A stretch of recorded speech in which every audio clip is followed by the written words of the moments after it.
So that was the 21st of 53 consecutive 5-mile walks from the Gresford Memorial to the Miners' Rescue and back. In the weeks and months that followed the disaster, 10,000 people were moved to send letters of compassion, sympathy and generosity to the area. The letters weren't just from the UK, but global also, and in particular came from mining areas in Australia, South Africa and America. Workers, trade unions, businesses, church congregations, schools, community groups and individuals sent in money and gifts in kind. Many people gave what little they had. Here's a tiny selection of those letters that are held in the archives of the People's Collection, Wales. The first letter is from the Marden and District Commercial Fruit Show in Marden, Kent.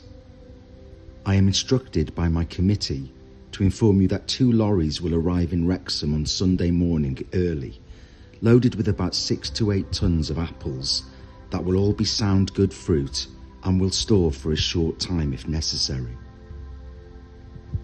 The second letter from Mrs. E. Muriel Bisley in Banwell, Somerset.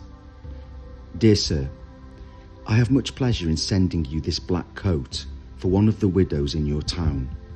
I feel sure you will dispose of it well. I have only worn it once, and as I have no use for it now, I would like to feel it would be useful to someone. My heart goes out to all the bereaved women and children.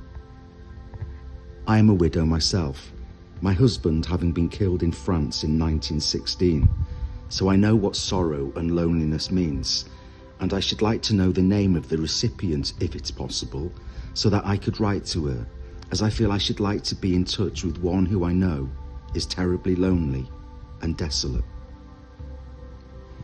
The third letter is from A&M Smith Limited in Aberdeen. We have today forwarded 100 boxes of kippered herrings. They are beautiful eating stuff. They have been in the cold store for about a week, and they are the same quality as we supply to the great Atlantic liners, and they are very fine eating. We will forward another 100 boxes next week. With all good wishes, we are, yours faithfully, A&M Smith Limited. The fourth letter is from the Boys' Heritage in Chailey, Sussex. Dear Sir, I dispatched to above address on Friday last a sack of unwanted clothing collected by the staff etc. of the above school for crippled boys. We could not afford money, but hope that the sack's contents may be of some use. May I ask that the sack be returned to me at your convenience? And the final letter from Mrs. F. Williams in Carmarthenshire.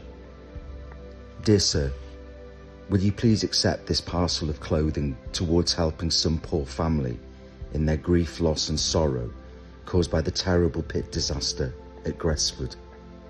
My heart aches for them in their grief, but our Heavenly Father will shelter them under his wings. May he give them strength to bear in this sad bereavement. This walk was dedicated to Robert J. Hughes, Walter E. Hughes, William Hughes of Brumbo, William Hughes of the rescue team, and Benjamin Humphreys. And today's song is Everybody Hurts by REM.